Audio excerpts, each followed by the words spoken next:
where it belongs. Nobody does any business unless there is an airline. Of course. And everybody is milking the airline. And the people who own the airline, what is the return on their investment? If you take that money and put in another business, you make a whole lot of money. So there is a problem which we need to sit down and address. The airlines are not making money, and it is bad for the business. It's bad for the whole industry because it is the basis for the industry. Are you sure your colleagues will agree with you?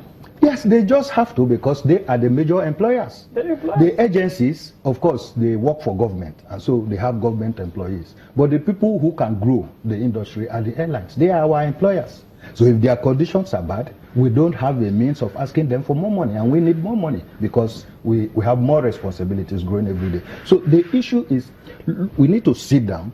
How much are these airlines being taxed? From all fronts. Now the airlines pay for services that are provided.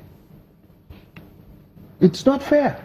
We need to look at the quality of service that is being offered by FAN, by NAMA, by all of them. We are complaining every day of shortage of navigational aids. We can't fly during a harmattan because of navigational aids. Bad weather. Bad weather and so on. Yet the airlines are paying for navigational aids. Each time you take off, you pay wherever you are going. So there is a problem. We need to put the airlines at the center of activities and critically X-ray it. Now, he mentioned concession. Unfortunately, I agree with him that many people misunderstand concession. There are three contending factors when we look at concession. Here we have the federal government through the Federal Airports Authority of Nigeria, FAN, who is shouldered to the responsibility of providing infrastructure. And all of us agree that the infrastructure we have at our airports are grossly short. They do not meet the demands. They don't give us the image that we think we deserve as leaders in Africa. That is one contending interest. Then you have the workers who also have an interest in concessioning. What happens to my employment if this airplace is concessioned? Then you have the passengers who crave for better services. Now, in the current circumstance that we have, we cannot meet all these three contending forces. You can't provide the infrastructure because government doesn't have money. So we need to explore the other means by which we can achieve the same objective with no stress to all parties. And which is the other? Which is concession.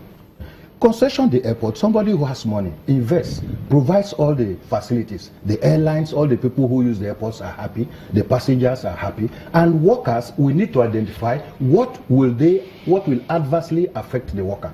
If we determine how this concession will adversely, I don't agree with this thought that concessioning does not mean loss of service. If you no longer own the airport, you can't tell the person who owns it who to employ or who not to employ. He can decide to sack the present ones and even bring higher number of people, but it will definitely affect people. So we need to talk about it. Let's not shy away from it, because the more we shy away, then the unions and the employees will be apprehensive. Let's put it on the table and say, okay, it's going to affect in this way, but this is how we are going to contend with it. So we have a win-win situation.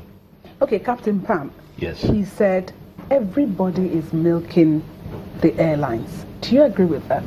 No, I don't. I think at some point the airlines themselves are a bit irresponsible. And for a start, I would say kudos to the airlines for their resilience because of this recession. And it is not just restricted to the country. I would say kudos as well to the regulator. We have been on their neck for a few years. And recently they have stepped up to two things: economic regulation and consumer protection. So they have done pretty good on that. It is a difficult job to be the regulator. In fact, it is a thankless service, because when you regulate to the letter, he will complain, the airlines, because of the recession as well. When you don't, and something goes wrong, everybody blames you. When you don't and nothing goes wrong, the passengers will complain. So it is a tricky balance, but I would say the regulator is doing very well, and we hope they will keep it up. If I may correct an impression, the clip we watched said there was only one scanner at the domestic. I beg to differ, there should be two. Because that domestic area, I've been there recently, there is the airpiece departure hall and screening hall. There is the ARIG. Each of them has a scanner. So there are 2 scanners, unless I'm wrong. Oh, you're right. So it's 2 scanners, not just 1. Secondly... But they are still not enough. They are not enough. That's what I wanted to add. Secondly, they are not enough, especially for that peak period. And there's an implication there. The people manning those scanners, I've observed, hurriedly just look, and they may miss something critical that will pass through that should not be on board an aircraft. So there's a security implication, and so we hope that FAN will put additional scanners. Once in a while, we test the system by going through with an object that should not be there and see whether they pick it up. Most times they do. Other times, we now tell them, even though I'm a pilot, this should not be in. So pilots are not immune to security screening. Now, having said that, I think looking at where the industry is now, there is a lot that needs to be done from the top to the bottom.